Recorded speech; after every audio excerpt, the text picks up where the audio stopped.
Welcome back to Cloud Trends, What's Ahead for Government, sponsored by Booz Allen Hamilton on federalnewsradio.com and 1500 AM. I'm your host, Jason Fornicola, and my guest is Osama Malik, a principal with Booz Allen. Osama, before the break, we were talking about security in the cloud and some of the red herrings that you had mentioned, specifically around what happens once you get there. Why don't you get into that a little bit? Sure. So I think there's a misconception out there that moving into an accredited cloud environment is kind of all you need to do, and then your information, your data, your applications, your systems are secure. And really, that's just one part of the journey, and there's an entire stack of security that needs to be threaded throughout. So thinking about the applications, the encryption, a lot of folks are worried both about data at rest as well as data in transit. And then the level of even processes and skill sets and program management and training and kind of the programmatic rigor that needs to be in place to manage these applications securely in a cloud environment. And I think that's where we're seeing a lot of folks asking for help because, the cloud getting secured, that's done by the provider. Mm-hmm. And then there's a lot that the agencies need to do as well in order to be able to manage and support applications in a secure environment. And I think that's an area that's going to continue to grow over the next several years. Can you talk about some examples that you've seen where agencies are either succeeding or struggling in implementing this? Sure. So I think GSA, particularly with the teaming with 18F, they've really been able to help speed up the process, and they're actually, I think, paving the way for government as well. So they're going to be taking some of their really modern cloud architectures and solutions and turning around and open sourcing that back out. So other government agencies will actually be able to get the benefit of their investment and the work that they've done as well on that front, which is really exciting. They're also creating a bunch of different tools. For example, they're going to be putting out a FedRAMP dashboard that's going to be available this spring as well, so that will help to kind of accelerate some things. I think in the intelligence community, they've done a good job of actually enclaving the cloud environments, and a lot of those secure practices are really in place, and so it's less about the security there and more about kind of the trust and the performance and the information sharing, a lot of the policies really at that level that's going to do that. But they've got some really great practices in place on that front, and then in DoD, it's really around making the decisions about, hey, what are things that are appropriate to move into that cloud environment and what are things that aren't? Because there are some reliability benefits that they can get. There are also some performance benefits that they can get by moving to cloud environments, and not to mention efficiencies. And so understanding all of those different dimensions and elements and making those right trade-offs. But I think that there's examples across the government that are really exciting, and folks are making a lot of good progress. There's obviously a couple of considerations when making this move. There's a technical piece, there's a cultural piece. When you look at it holistically, what does success look like? Yeah, it's a great question. So to me, the technology, while it's not easy or inconsequential, it tends to be the part that's already can be solved, right? There are solutions out there. There are tools out there to do a lot of things. It used to be, years ago, it was like, man, it'd be great, but the technology can't do that yet. And that tends to be less the discussion today. And it's more about how, whether, if, to what extent we can leverage the technology that's out there. So I think success at an enterprise level looks like an organization that is being deliberate about the actions that they're taking.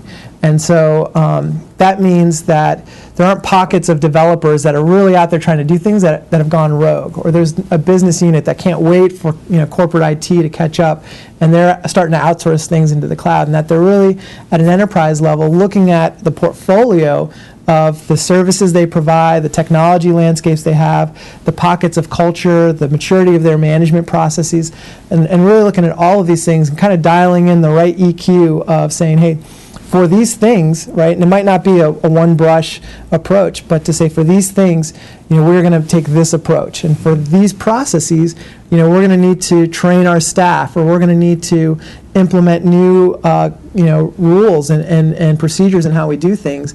And I also think there's this phenomenon we're going to have for the next few years as well, with these new emerging cloud technologies, where you've got traditional technologies and waterfall processes and kind of siloed, system architectures coexisting in agencies with these more modern DevOps, automated, cloud-based tools and microservices-based architectures.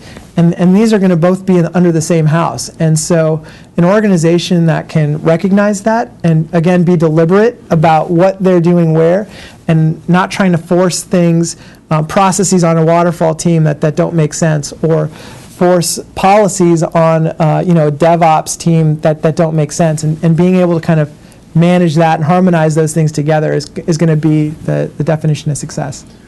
Once a successful transition has been made, what does an agency look like? How has it been transformed as it's reaping the benefits of the cloud?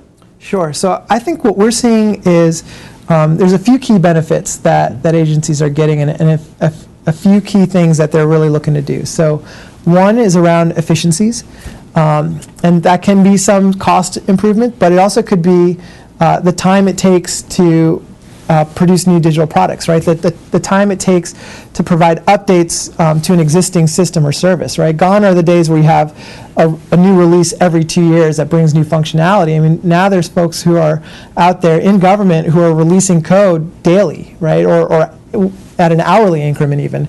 And so the agility that they get becomes really important. I also think that they're able to reduce technical debt, because a big kind of trend that we're seeing right now is around things becoming more open. So you're seeing open architectures that you're able to, via APIs, inject new technologies and modernize kind of incrementally without having to put your existing operations at risk, right? So you don't have to shut down everything to install something new. You can actually have that one little piece, continually be refreshed without anybody else ever knowing it or noticing it. And so that's really important. Open data, so that's a really big thing that we're seeing a lot of traction on across, particularly in the civil space, but really it's being looked at broadly across the government, where data sets are being shared, open, provided, so that you can take advantage of some of the deep analytic things that you can do with data in the cloud, and provide these new experiences, new insights, and serving up kind of these massive data sets. You think about how different this next upcoming census is going to be compared to any of the years in the past, and it's really exciting to see what they're going to do from a data perspective. The last thing about open that's really exciting is the fact that we're starting to see agencies move back towards open source. So being able to kind of take control of and contribute to communities of developers that aren't just within the agency or within one company, and having a new level of transparency around the code is going to be a really neat thing. And that kind of lends into tapping into these open communities. And so you're seeing things around crowdsourcing and these new new kinds of practices that taps into. So this open enterprise is a big benefit that we think is going to be coming with these kinds of shifts. And this concept of open really, to me, sounds like a cultural shift, right? And you talked about open source at 18F. You talked about agencies releasing code hourly. You talked about open architecture. Do you find that with the backing of all of these technical advances, this really is leading things from a cultural perspective as well? I do. I think that the technology is paving the way and kind of pointing out the burning platform that's needed to help kind of motivate a culture to move, right? So objects in motion tend to stay, or object at rest tend to stay at rest. Right. And so, this is becoming that catalyst to really get some momentum going for the culture side of things. And once that motion starts, it tends to stay in motion as well. Earlier you mentioned on the cloud provider side a lot of key transformations in terms of education and training and whatnot. Talk to me about how important it is to have a really solid public public-private kind of partnership on this and learning from each other and maybe some of the things that one side can do to help the other and vice versa? Yeah, absolutely. You know, a lot of folks tend to think about, you know, government is slower, or they're not doing, you know, they're focused on security, or they care about different things than the commercial sector does when it comes to cloud and transformations and things like that. And you know, one of the things that we're finding is we work really closely on both sides of that and have these kinds of discussions and actually help implement these kinds of transformations. At the end of the day, what they care about is the same. And there's just slight nuances, I think, that have created those perceptions. You know, the government, they have to stay in compliance with certain policies, and they have to be focused on those things, but they still want that customer experience and that service, right? They still want security, you know, for all the sensitive data that they have. They still want efficiencies, right? And so those are the same kinds of things that they want on the commercial side. We've seen way too many you know, commercial big name companies that have been in the news about security breaches. So being able to take some of those areas in the government where they've really kind of built those out because they started there and help, you know, bring some of those techniques and practices into the commercial space has been one area where they've been able to share.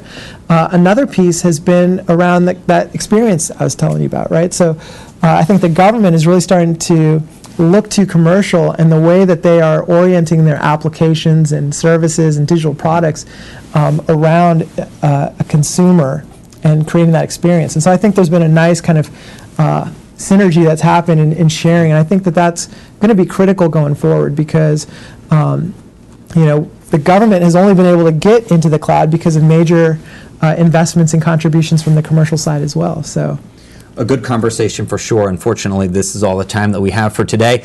I'd like to thank my guest, Osama Malik. He is a principal with Booz Allen Hamilton. For Federal News Radio, I'm Jason Fornicola.